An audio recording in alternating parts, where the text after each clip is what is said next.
ఔజు బిల్లాహి మినష్ షైతానిర్ రజీం బిస్మిల్లాహిర్ రహ్మానిర్ రహీం అల్హమ్దులిల్లాహి రబ్బిల్ ఆలమీన్ వస్సలాతు వస్సలాము అలా రసూలిహిల్ కరీం.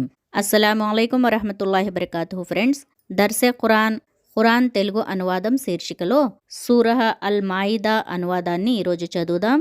అల్ మాయిదా సూరా మదీనాలో అవతరించింది. ఇందులో 120 ఆయాతులు ఉన్నాయి. ఈ సూరాలోని 3వ ఆయత్, ఈనాడు నేను నీ ధర్మాన్ని నీ కొరకు పరిపూర్ణం చేసి మీపై నా అనుగ్రహాన్ని పూర్తి చేశాను మరియు మీ కొరకు అల్లాహకు విధేయులుగా ఉండటాన్నే అంటే ఇస్లాంనే ధర్మంగా సమ్మతించాను అనే భాగం 10వ హిజ్రీలో హజ్ రోజున అవతరింపచేయబడింది. ఇది ఈ సూరాలోని అతి ముఖ్యమైన అంశం. మరియు హాబిల్ను కాబిల్ హత్య చేసింది 27 నుంచి 43 ఆయత్లలో వివరించబడింది. మరియు ఈసా అలైహిస్సలాం యొక్క అద్భుత క్రియలు 109వ ఆయత్ నుంచి 120 ఆయత్లలో ఉన్నాయి. దీని పేరు అల్ మాయిదా అంటే ఆహారంతో నిండిన పళ్ళెం.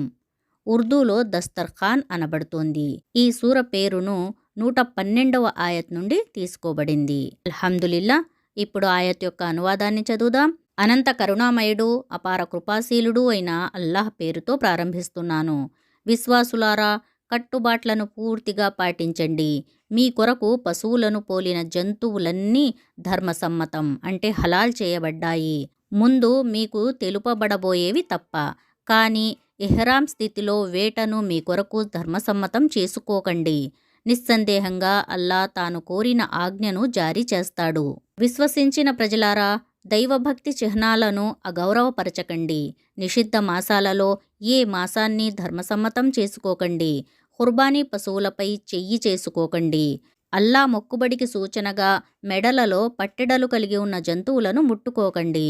తమ ప్రభువు అనుగ్రహాన్ని, ఆయన సంతోషాన్ని అన్వేషిస్తూ పవిత్ర మందిరం కాబా వైపునకు పోయే వారి జోలికి పోకండి. అయితే ఇహ్రాం స్థితి సమాప్తమైన తరువాత మీరు వేటాడవచ్చు.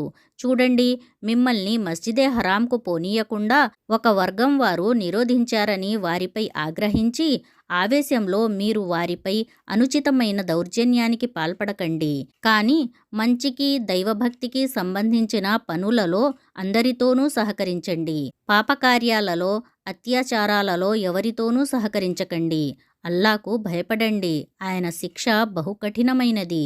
మీకు ఇవి నిషేధించబడినాయి: మృత పశువు, రక్తము, పంది మాంసము, అల్లా పేరుతో కాక మరెవరి పేరుతోనైనా జిబహ్ చేయబడిన పశువు, ఊపిరాడక లేక దెబ్బతిని, ఎత్తు ప్రదేశం నుండి పడి లేక దేన్నైనా ఢీకొని లేక అడవి మృగం చీల్చగా మరణించిన జంతువు, సజీవంగా ఉండి మీరు జిబహ చేసినది తప్ప, బలిపీఠంపై వధింపబడినది, ఇంకా పాచికల ద్వారా అదృష్టం తెలుసుకోవటం కూడా మీకు నిషేధించబడింది. ఇవన్నీ పాపకృత్యాలు. ఈనాడు అవిశ్వాసులు మీ ధర్మం గురించి పూర్తిగా ఆశలు వదులుకున్నారు. కనుక మీరు వారికి భయపడకండి, నాకు భయపడండి. ఈనాడు నేను మీ ధర్మాన్ని మీ కొరకు పరిపూర్ణం చేశాను, మీపై నా అనుగ్రహాన్ని పూర్తి చేశాను, మీ కొరకు ఇస్లాంను మీ ధర్మంగా అంగీకరించాను. కనుక మీకు విధించబడిన హరాం, హలాల్ నియమాలను పాటించండి. అయితే ఎవరైనా ఆకలి వల్ల గత్యంతరం లేని పరిస్థితిలో పాపం వైపునకు మొగ్గకుండా వీటిలోని ఏ వస్తువునైనా తిన్నట్లయితే అల్లాహ్ క్షమించేవాడు, కరుణించేవాడును. ప్రజలు తమ కొరకు ఏది హలాల్ చేయబడింది అని అడుగుతారు. ఇలా బోధించు: పరిశుభ్రమైన వస్తువులన్నీ మీ కొరకు హలాల్ చేయబడ్డాయి.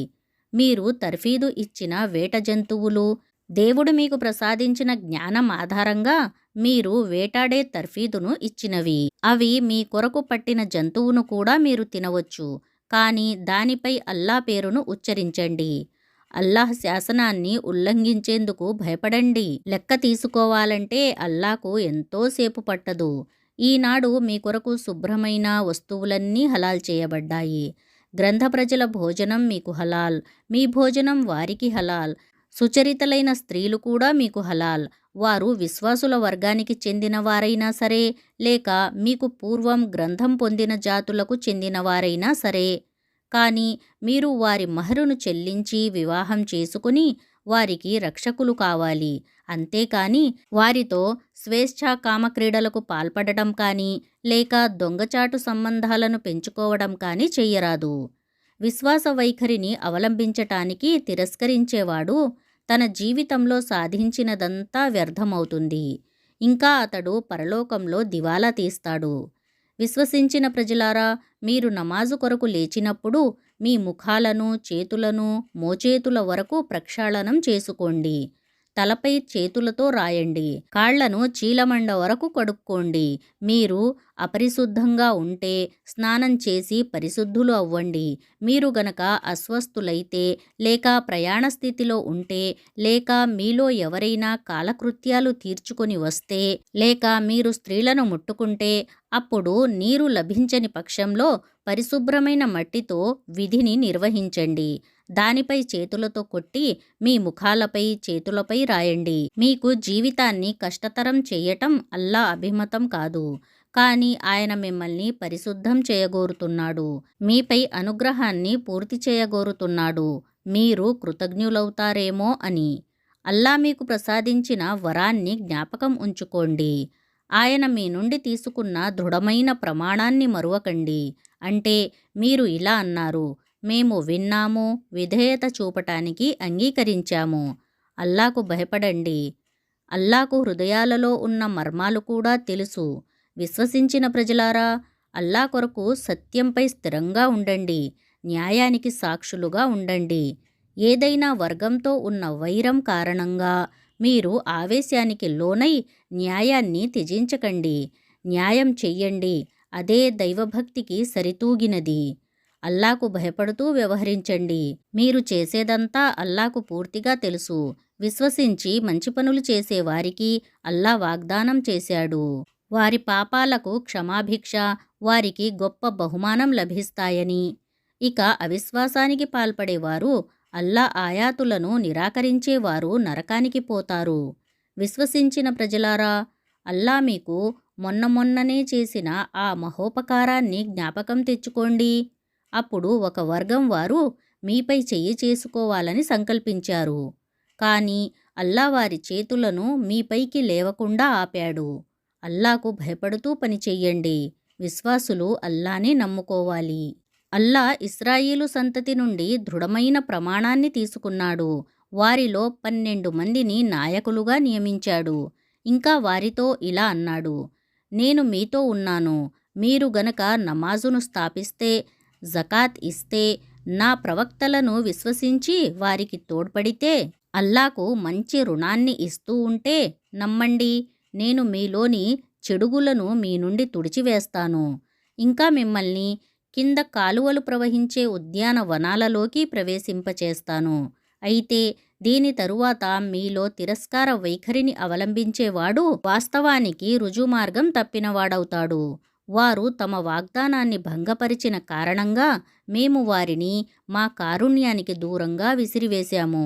వారి హృదయాలను కర్కశం చేశాము.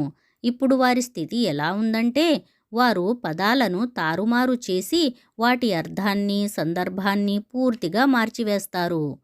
వారికి ఇవ్వబడిన బోధనలలో ఎక్కువ భాగాన్ని వారు మరిచిపోయారు. అనుదినం వారు చేసే ఏదో ఒక ద్రోహాన్ని గురించి నీకు తెలుస్తూనే ఉంటుంది. వారిలో ఈ లోపం లేకుండా ఉన్నవారు బహు తక్కువ. వారు ఈ స్థితికి దిగజారిపోయినప్పుడు వారు ఏ దుర్మార్గాలు చేసినా అది పూర్తిగా అనుకున్నదే కనుక వారిని క్షమించండి. వారి చేష్టలను ఉపేక్షించండి. ఉదార స్వభావులను అల్లా ప్రేమిస్తాడు. ఇదే విధంగా మేము క్రైస్తవులం అని చెప్పుకున్న వారి నుండి కూడా మేము దృఢమైన ప్రమాణం తీసుకున్నాము. కానీ వారు తమకు బోధించబడిన విషయంలో ఒక పెద్ద భాగాన్ని విస్మరించారు. చివరకు మేము వారి మధ్య పరస్పర విరోధ విద్వేష బీజాలను ప్రళయం వరకు ఉండే విధంగా నాటాము. వారు ప్రపంచంలో ఏమేమి చేస్తూ ఉండేవారో దానిని అల్లా వారికి చూపే ఒక సమయం అవశ్యం వస్తుంది. గ్రంథ ప్రజలారా, మా ప్రవక్త మీ వద్దకు విచ్చేశాడు. మీరు కప్పిపుచ్చుతూ ఉండిన దైవగ్రంథంలోని ఎన్నో విషయాలను ఆయన మీ ముందు బహిర్గతం చేస్తున్నాడు. ఇంకా ఎన్నో విషయాలను వదిలివేస్తున్నాడు. మీ వద్దకు అల్లా తరపు నుండి కాంతి వచ్చేసింది. సత్యం వైపునకు మార్గం చూపే ఒక గ్రంథం కూడా. దాని ద్వారా అల్లా తన సంతోషం పొందగోరే వారికి శాంతి పదాలను చూపుతాడు. తన ఇచ్ఛానుసారం వారిని చీకట్ల నుండి వెలుగుతీసి వెలుగువైపునకు తీసుకువస్తాడు. ఇంకా వారిని రుజుమార్గం వైపునకు నడుపుతాడు. మర్యం కుమారుడైన మసీహే దేవుడు అని అన్నవారు నిశ్చయంగా అవిశ్వాసానికి పాల్పడ్డారు. ప్రవక్త వారితో ఇలా అను: అల్లా గనక మర్యం కుమారుడైన మసీహ్ని, ఆయన తల్లిని, సమస్త భూలోకవాసులను నాశనం చెయ్యగోరితే ఆయన తన ఈ సంకల్పాన్ని విరమించుకునేలా చేసే శక్తి ఎవరికి ఉంది? అల్లా భూమికి, ఆకాశాలకు, వాటి మధ్య ఉన్న సమస్తానికి ప్రభువు. తాను కోరిన దానిని సృష్టిస్తాడు. ఆయన అధికారం ప్రతి వస్తువును లోబరుచుకుని ఉంది. యూదులు, క్రైస్తవులు ఇలా అంటారు: మేము అల్లాహ్ పుత్రులం, ఆయనకు ప్రీతిపాత్రులం. వారిని ఇలా అడుగు: అయితే ఆయన మీ పాపాలకు మిమ్మల్ని ఎందుకు శిక్షిస్తున్నాడు? వాస్తవానికి మీరు కూడా అల్లాహ్ సృష్టించిన ఇతర మానవుల్లాంటి మానవులే. ఆయన తాను కోరిన వారిని క్షమిస్తాడు, తాను కోరిన వారిని శిక్షిస్తాడు. భూమి, ఆకాశాలు, వాటిలో ఉన్న సమస్తము ఆయన ఆస్తియే. ఆయన వైపునకే అందరూ పోవలసి ఉంది. గ్రంథ ప్రజలారా, ప్రవక్తల ఆగమన క్రమం ఎంతో కాలంగా ఆగిపోయి ఉన్నప్పుడు మా ఈ ప్రవక్త మీ వద్దకు వచ్చాడు. మీకు స్పష్టమైన ధర్మోపదేశాలను అందజేస్తున్నాడు. మా వద్దకు శుభవార్త తెలిపేవాడు, హెచ్చరికలు చేసేవాడు ఎవడూ రాలేదు అని మీరు అనగలగకుండా ఉండాలని. కనుక చూడండి, ఆ శుభవార్త తెలిపేవాడు, హెచ్చరికలు చేసేవాడు ఇప్పుడు విచ్చేశాడు. అల్లా ప్రతి వస్తువుపై అధికారం కలవాడు. మూసా తన జాతి వారితో ఇలా అన్న విషయాన్ని జ్ఞాపకం తెచ్చుకోండి: నా జాతి ప్రజలారా, అల్లా మీకు ప్రసాదించిన ఈ వరాన్ని గురించి ఆలోచించండి. ఆయన మీలో ప్రవక్తలను ఆవిర్భవింపచేశాడు, మిమ్మల్ని పాలకులుగా చేశాడు. ప్రపంచంలో ఎవరికీ ఇవ్వని దానిని మీకు ఇచ్చాడు. నా జాతి సోదరులారా, అల్లాహ్ మీ కొరకు వ్రాసి ఉంచిన పవిత్ర భూమిలో ప్రవేశించండి, వెన్ను చూపకండి, లేకపోతే విఫలులై ఘోర పరాజయంతో మరలివస్తారు. వారు ఇలా జవాబు పలికారు: మూసా, అక్కడ మహాబలవంతులైన ప్రజలు ఉంటున్నారు. వారు అక్కడి నుండి వెళ్ళిపోనంత వరకు మేము సుతరాము అక్కడకు పోము. ఒకవేళ వారు వెళ్ళిపోతే మేము ప్రవేశించడానికి సిద్ధంగా ఉన్నాము. ఆ భయపడే వారిలో అల్లా అనుగ్రహం పొందిన 2 వ్యక్తులు కూడా ఉన్నారు. వారు ఇలా అన్నారు: ద్వారం గుండా లోపలకు జొరబడి ఆ బలవంతులను ఎదుర్కోండి. ఒకసారి మీరు లోనికి ప్రవేశించారా, మీదే పైచెయ్యి అవుతుంది. మీరు నిజంగానే ముస్లింలైతే అల్లాపై భారం వేయండి. కానీ వారు మళ్ళీ ఇలా అన్నారు: మూసా, వారు అక్కడ ఉన్నంత వరకు మేము అక్కడకు ఎన్నటికీ పోము. నీవు, నీ ప్రభువు ఉభయులు పోయి పోరాడండి, మేము ఇక్కడే కూర్చొని ఉంటాము. దానిపై మూసా అలైహిస్సలాం ఇలా అన్నారు: నా ప్రభూ, నా అధీనంలో ఎవ్వరూ లేరు, నేను నా సోదరుడు తప్ప. కనుక నీవు మమ్మల్ని ఆ విధేయుల నుండి వేరు చెయ్యి. అల్లా ఇలా అన్నాడు: సరే, అయితే ఆ దేశం వారికి 40 సంవత్సరాల వరకు నిషిద్ధం. వారు ధరణిలో నిలువ నీడ లేకుండా సంచరిస్తారు. ఆ అవిధేయుల స్థితికి ఎంతమాత్రం జాలిపడకండి. వారికి ఆదము యొక్క 2 తనయుల వృత్తాంతాన్ని కూడా పొల్లు పోకుండా వినిపించు. వారిద్దరూ ఖుర్బానీ ఇచ్చినప్పుడు ఒకరి ఖుర్బానీ స్వీకరించబడింది, మరొకరిది స్వీకరించబడలేదు. రెండోవాడు ఇలా అన్నాడు: నేను నిన్ను చంపివేస్తాను. సమాధానంగా మొదటివాడు ఇలా అన్నాడు: భయభక్తులు కలవారి మొక్కుబడులనే అల్లా స్వీకరిస్తాడు. నీవు నన్ను చంపటానికి చెయ్యి ఎత్తినా నేను నిన్ను చంపటానికి చెయ్యి ఎత్తను. సకల లోకాలకు ప్రభువైన అల్లాకు నేను భయపడతాను. నీవే నా పాపాన్ని, నీ పాపాన్ని రెంటినీ మూట కట్టుకోవాలని, నరకవాసివి కావాలని నేను కోరుతున్నాను. దుర్మార్గుల దుర్మార్గానికి ఇదే తగిన ప్రతిఫలం. చివరకు అతడి మనసు తన సోదరుని హత్యను అతడి కొరకు సులభసాధ్యం చేసింది. అతడు అతన్ని చంపి నష్టపోయే వారిలో కలిసిపోయాడు. అప్పుడు అల్లా ఓ కాకిని పంపాడు. అది నేలను త్రవ్వసాగింది, తన సోదరుని శవాన్ని ఏ విధంగా దాచాలో అతడికి తెలపటానికి. ఇది చూసి అతడు రోదించాడు: అయ్యో, నేను పాడుగాను, నేను ఈ కాకిపాటివాణ్ణి కూడా కాలేకపోయానే? నా సోదరుని శవాన్ని దాచే ఉపాయం వెతకలేకపోయానే? తరువాత అతడు తాను చేసిన దానికి ఎంతో పశ్చాత్తాపపడ్డాడు. ఈ కారణం వల్లనే మేము ఇశ్రాయేలు సంతతికి ఈ ఫర్మానాను వ్రాసి ఇచ్చాము. హత్యకు బదులుగా గాని లేక కల్లోలాన్ని వ్యాపింపజేసేందుకు గాని కాక మరే కారణం వల్లనైనా ఒక మానవుణ్ణి చంపినవాడు సమస్త మానవులను చంపినట్లే. ఒక మానవుడి ప్రాణాన్ని కాపాడినవాడు మొత్తం మానవుల ప్రాణాలను కాపాడినట్లే. కానీ వారి పరిస్థితి ఎలా ఉందంటే, మా ప్రవక్తలు ఒకరి తరువాత ఒకరు స్పష్టమైన ఉపదేశాలు తీసుకుని వారి వద్దకు వచ్చినప్పటికీ వారిలోని ఎక్కువ మంది భూమిపై అత్యాచారాలు చేసేవారే. అల్లాతో ఆయన ప్రవక్తతో పోరాడేవారికి, ధరణిలో కల్లోలాన్ని సృష్టిస్తూ తిరిగే వారికి శిక్ష ఏమిటంటే, వారిని చంపటం లేదా శిలువపైకి ఎక్కించటం లేదా చేతులను కాళ్లను అభిముఖ దిశలలో ఖండించటం లేదా దేశం నుండి బహిష్కరించటం. ఇవి వారికి ఇహలోకంలో జరిగే అగౌరవం, అవమానం. పరలోకంలో వారికి అంతకంటే ఘోరమైన శిక్ష ఉంటుంది. మీరు వారిని స్వాధీనపరుచుకోకముందు పశ్చాత్తాపపడే వారికి తప్ప అల్లా క్షమించేవాడు, కరుణించేవాడు అనే విషయం మీరు తెలుసుకోవాలి. విశ్వాసులారా, అల్లాకు భయపడండి. ఆయన సాన్నిధ్యాన్ని చేరే మార్గాన్ని అన్వేషించండి. ఆయన మార్గంలో నిరంతర కృషి చెయ్యండి. బహుశా మీకు సాఫల్య భాగ్యం లభించవచ్చు. స్పష్టంగా తెలుసుకోండి. తిరస్కార వైఖరిని అవలంబించిన వారి అధీనంలో సమస్త భూసంపద ఇంకా అంతే సంపద దానితో పాటు ఉండి వారు గనక ప్రళయదిన శిక్ష నుండి తప్పించుకోవడానికి ఆ మొత్తం సంపదను విమోచన ధనంగా ఇవ్వగోరినా అది స్వీకరించబడదు. వారికి వ్యధాభరితమైన శిక్ష పడితీరుతుంది.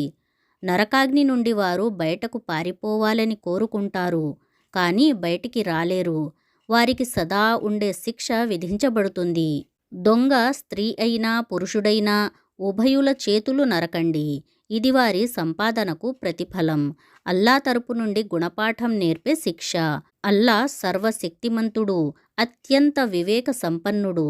దుర్మార్గం చేసిన తరువాత పశ్చాత్తాపపడి తనను తాను సంస్కరించుకునేవాడి వైపునకు అల్లా కారుణ్య వీక్షణం మరలుతుంది. అల్లా ఎక్కువగా క్షమించేవాడు, కరుణించేవాడును. అల్లా భూమ్యాకాశాల సామ్రాజ్యానికి ప్రభువనే విషయం మీకు తెలియదా? ఆయన తాను కోరిన వారిని శిక్షిస్తాడు, తాను కోరిన వారిని క్షమిస్తాడు. ఆయన సర్వాధికారాలు కలవాడు. ప్రవక్త, అవిశ్వాస మార్గంలో పరుగులు తీసే ప్రజలను చూచి నీవు దుఃఖపడకు. వారు మేము విశ్వసించాము అని తమ నోటితో పలికే వారిలోని వారు కావచ్చు, కానీ వారి హృదయాలు మాత్రం విశ్వసించలేదు. లేదా వారు యూదులలోని వారైనా కావచ్చు. వారి యూదుల పరిస్థితి ఎలా ఉందంటే, వారు అబద్ధాలను కుతూహలంతో చెవియొగ్గి వింటారు. ఇంకా నీ వద్దకు ఎన్నడూ రాని ఇతర ప్రజల కొరకు గూఢచారులుగా వ్యవహరిస్తారు. అల్లా గ్రంథంలోని పదాల సందర్భం నిర్ణయమై ఉన్నప్పటికీ వారి అసలు అర్థాన్ని తారుమారు చేస్తారు. ప్రజలతో ఇలా అంటారు, మీకు ఈ విధమైన ఆజ్ఞ ఇస్తే స్వీకరించండి, లేకపోతే స్వీకరించకండి. అల్లాయే పరీక్షకు గురి చెయ్యాలని నిశ్చయించిన వారిని అల్లా పట్టు నుండి తప్పించటానికి నీవు ఏమీ చెయ్యలేవు. ఎవరి హృదయాలను అల్లా పరిశుద్ధపరచదలుచుకోలేదో వారు వీరే. వీరు ఇహంలో పరాభవానికి, పరంలో కఠిన శిక్షకు గురి అవుతారు. వీరు అబద్ధం వినేవారు, నిషిద్ధమైన సొమ్ము తినేవారు. కనుక ఒకవేళ నీ వద్దకు తమ వాద్యములను తీసుకొని వస్తే నీకు ఇష్టమైతే వారి మధ్య తీర్పు చెప్పే అధికారం నీకు ఇవ్వబడుతోంది. లేదా తిరస్కరించు. నీవు తిరస్కరిస్తే వారు నీకు ఏ మాత్రం హాని కలిగించలేరు. నీవు గనుక తీర్పు చెబితే ఖచ్చితంగా న్యాయంగా చెప్పు. అల్లా న్యాయం చేసేవారిని ప్రేమిస్తాడు. అల్లా ఆజ్ఞ వ్రాయబడి ఉన్న తౌరాతు గ్రంథం వారి వద్ద ఉన్నప్పటికీ దాని పట్ల వైముఖ్యం ప్రదర్శిస్తూనే వారు నిన్ను ఎలా న్యాయ నిర్ణేతగా చేసుకుంటారు? అసలు విషయం ఏమిటంటే వారిలో విశ్వాసమే లేదు. మేము తౌరాతును అవతరింపచేశాము. అందులో మార్గదర్శకత్వము, జ్యోతి ఉన్నాయి. ముస్లిములైన ప్రవక్తలంతా దాని ప్రకారమే ఈ యూదుల వ్యవహారాలను పరిష్కరించేవారు. ఇదే విధంగా రబ్బీలు, షరియత్తు వేత్తలు కూడా దీని ఆధారంగానే తీర్పు చెప్పేవారు. ఎందుకంటే అల్లా గ్రంథాన్ని రక్షించే బాధ్యత వారిపై మోపబడింది. వారు దీనికి సాక్షులుగా ఉండేవారు. కనుక యూదులారా, మానవులకు భయపడకండి, నాకు భయపడండి. నా ఆయాతులను కొద్దిపాటి మూల్యం కొరకు అమ్మడం మానండి. అల్లా అవతరింపచేసిన చట్టం ప్రకారం తీర్పు చెయ్యని వారే అవిశ్వాసులు. తౌరాతు గ్రంథంలో మేము యూదుల కొరకు ఈ ఆజ్ఞను వ్రాశాము. ప్రాణానికి బదులు ప్రాణం, కన్నుకు బదులు కన్ను, ముక్కుకు బదులు ముక్కు, చెవికి బదులు చెవి, పన్నుకు బదులు పన్ను, ఇలా సమస్త గాయాల కొరకు సమానమైన ప్రతీకారం. కానీ ఎవరైనా ప్రతీకారం చేయకుండా క్షమిస్తే అది అతనికి కఫ్ఫారా అంటే పాప పరిహారం అవుతుంది. అల్లా అవతరింపజేసిన శాసనం ప్రకారం తీర్పు చెయ్యని వారే దుర్మార్గులు. ఈ ప్రవక్తల తరువాత మేము మర్యం కుమారుడైన ఈసా అలైహిస్సలాంను పంపాము. ఆయన తన కాలంలో ఉన్నటువంటి తౌరాతు గ్రంథంలోని విషయాన్ని ధృవీకరించేవాడు. మేము ఆయనకు ఇంజీలును ప్రసాదించాము. అందులో మార్గదర్శకత్వము, జ్యోతి ఉండేవి. అది కూడా ఆ కాలంలో ఉన్న తౌరాతులోని దానిని ధృవీకరించేది. అల్లా యందు భక్తి శ్రద్ధలు కలవారికి అది మార్గదర్శకం. అంతేకాదు హితోపదేశం కూడా. మేము ఇంజీలు గ్రంథ ప్రజలను ఆ గ్రంథంలో అల్లా అవతరింపచేసిన శాసనం ప్రకారం తీర్పు చెయ్యాలని ఆజ్ఞాపించాము. అల్లా అవతరింపచేసిన శాసనం ప్రకారం తీర్పు చెయ్యని వారే హద్దులు మీరినవారు. ప్రవక్త, మేము నీ వద్దకు పంపిన ఈ గ్రంథం సత్యాన్ని తీసుకుని వచ్చింది. తన కాలంలో ఉన్నటువంటి అల్ కితాబ్లోని భాగాలను అది ధృవీకరిస్తోంది, పరిరక్షిస్తుంది. కనుక నీవు అల్లా పంపిన చట్టం ప్రకారం ప్రజల వ్యవహారాలను పరిష్కరించు. నీ వద్దకు వచ్చిన సత్యానికి విముఖుడవై వారి వాంఛలను అనుసరించకు. మేము మీ మానవులలోని ప్రతి ఒక్కరికి ఒక షరియత్తును, ఒక జీవిత విధానాన్ని నిర్ణయించాము. మీ దేవుడు కోరుకున్నట్లయితే మీ అందరినీ ఒకే ఒక సంఘంగా కూడా రూపొందించి ఉండేవాడు. కానీ ఆయన మీకు ఇచ్చిన దాని విషయంలో మిమ్మల్ని పరీక్షించేందుకు ఈ విధంగా చేశాడు. కనుక మంచి పనులలో ఒకరినొకరు మించిపోవటానికి ప్రయత్నించండి. చివరకు మీరంతా అల్లా వద్దకే మరలిపోవలసి ఉంది. అప్పుడు ఆయన మీరు భేదాభిప్రాయం కలిగి ఉన్న దాని అసలు యథార్థం ఏమిటో మీకు తెలుపుతాడు. కనుక ప్రవక్త, నీవు అల్లా అవతరింపచేసిన శాసనం ప్రకారం ప్రజల వ్యవహారాలను పరిష్కరించు. వారి కోరికలను అనుసరించకు. మిమ్మల్ని వారు మోసంలో పడవేసి అల్లా మీ వద్దకు పంపిన ఉపదేశానికి రవ్వంత కూడా విముఖులను చెయ్యకుండా మీరు అప్రమత్తులై ఉండండి. వారు గనక దానికి విముఖులైతే అల్లా వారు చేసిన కొన్ని పాపాలకు శాస్తిగా వారిని కొన్ని ఆపదలకు గురి చెయ్యాలన్న నిర్ణయానికే వచ్చాడు అని తెలుసుకోండి. వారిలోని చాలామంది అవిధేయులు అనేది వాస్తవం. మీరు అల్లా శాసనానికి విముఖులై అజ్ఞానపు తీర్పు కావాలని కోరుకుంటున్నారా? కానీ అల్లాపై నమ్మకం కలవారి దృష్టిలో అల్లా కంటే మంచి తీర్పు చెయ్యగలవాడెవ్వడు? విశ్వాసులారా, యూదులను, క్రైస్తవులను మీ మిత్రులుగా చేసుకోకండి. వారు తమలో తామై ఒకరికొకరు మిత్రులు. మీలో ఎవడైనా వారిని తమ మిత్రులుగా స్వీకరిస్తే అతడు కూడా వారిలో ఒకడుగా పరిగణింపబడతాడు. నిశ్చయంగా అల్లా దుర్మార్గులను తన మార్గదర్శకత్వానికి దూరం చేస్తాడు. హృదయాలలో కాపట్య రోగం ఉన్నవారు వారితోనే ఎక్కువగా కార్యకలాపాలు సాగిస్తూ తిరగటం నీవు చూస్తావు. వారు మేము ఏదన్నా ఆపద వలయంలో చిక్కుకుంటామేమో అనే భయం మాకు ఉంది అని అంటారు. కానీ అల్లా మీకు తిరుగులేని విజయాన్ని ప్రసాదించినప్పుడు, లేక తన తరపు నుండి మరేదైనా విషయాన్ని బహిర్గతం చేసినప్పుడు వారు తమ మనస్సులలో గుప్తంగా ఉంచిన ఈ కాపట్యానికి సిగ్గుపడటం అనేది కూడా అసంభవం కాదు. అప్పుడు విశ్వాసులు ఇలా అంటారు, మేము మీతోనే ఉన్నాము అని అల్లా పేరుపై కఠోర ప్రమాణాలు చేసి నమ్మకం కలిగిస్తూ ఉండేవారు వీరేనా? వారు చేసిన పనులన్నీ వృధా అయ్యాయి. చివరకు వారికి మిగిలింది అపజయం, ఆశాభంగమును. విశ్వాసులారా, మీలో ఎవరైనా తమ ధర్మం నుండి వైదొలిగిపోతే పోవచ్చు. అల్లా ఇంకా ఎంతోమందిని సృష్టిస్తాడు. అల్లా వారిని ప్రేమిస్తాడు. వారు అల్లాను ప్రేమిస్తారు. వారు విశ్వాసుల పట్ల మృదువుగాను, అవిశ్వాసుల పట్ల కఠినంగానూ ప్రవర్తిస్తారు. అల్లా మార్గంలో అవిశ్రాంత కృషి చేస్తారు. నిందించే వారి నిందలకు వారు భయపడరు. ఇది అల్లా అనుగ్రహం. ఆయన దానిని తాను కోరిన వారికి ప్రసాదిస్తాడు. ఆయన అపారమైన సాధన సంపత్తికి యజమాని, సర్వమూ తెలిసినవాడు. వాస్తవానికి మీ మిత్రులు కేవలం అల్లా, అల్లా ప్రవక్త, నమాజు స్థాపించే, జకాత్ ఇచ్చే, అల్లా ముందు రుకు చేసే విశ్వాసులు మాత్రమే అల్లాను, ఆయన ప్రవక్తను, విశ్వాసులను తమ మిత్రులుగా స్వీకరించేవారు. అల్లా పక్షమే ఆధిక్యం వస్తుందని తెలుసుకోవాలి. విశ్వాసులారా, మీకు పూర్వపు గ్రంథ ప్రజలలో మీ ధర్మాన్ని ఒక పరిహాసంగా, ఒక వినోద వస్తువుగా పరిగణించిన వారిని, ఇతర అవిశ్వాసులను మీ మిత్రులుగా, సహచరులుగా చేసుకోకండి. మీరు గనక విశ్వాసులే అయితే అల్లాకు భయపడండి. మీరు నమాజు కొరకు పిలుపునిస్తే వారు దానిని పరిహసించి వినోదిస్తారు. దీనికి కారణం వారికి బుద్ధి లేకపోవడమే. వారితో ఇలా అను: గ్రంథ ప్రజలారా, మీరు మాపై కినుక వహించటానికి కారణం మేము అల్లాను, మా వైపునకు అవతరించిన, మాకు పూర్వం కూడా అవతరించిన ధర్మోపదేశాన్ని విశ్వసించామనే విషయము, ఇంకా మీలో చాలామంది అవిధేయులైన వారు ఉన్నారనే విషయము తప్ప మరొకటేముంది? ఇంకా ఇలా చెప్పు: అల్లా వద్ద ఎవరి ముగింపు అవిధేయుల ముగింపు కంటే కూడా హీనతరంగా ఉంటుందో వారిని గురించి తెలియజేయనా? వారు అల్లా శాపగ్రస్తులు. వారిపై అల్లా ఆగ్రహం విరుచుకుపడింది. వారు కోతులుగా, పందులుగా చేయబడ్డారు. వారు తాగూత్ దాస్యం చేశారు. వారు ఎంతో అధ్వాన్న స్థితిలో ఉన్నారు. వారు రుజుమార్గం తప్పి బహుదూరం పోయారు. అల్లాహతాలా మనందరికీ రుజుమార్గాన్ని చూపించుగాక. ఆమీన్ యా రబ్బుల్ ఆలమీన్. జజాకుముల్లాహు ఖైరన్ కసీరా. అస్సలాము అలైకుం వరహమతుల్లాహి వబరకాతుహు.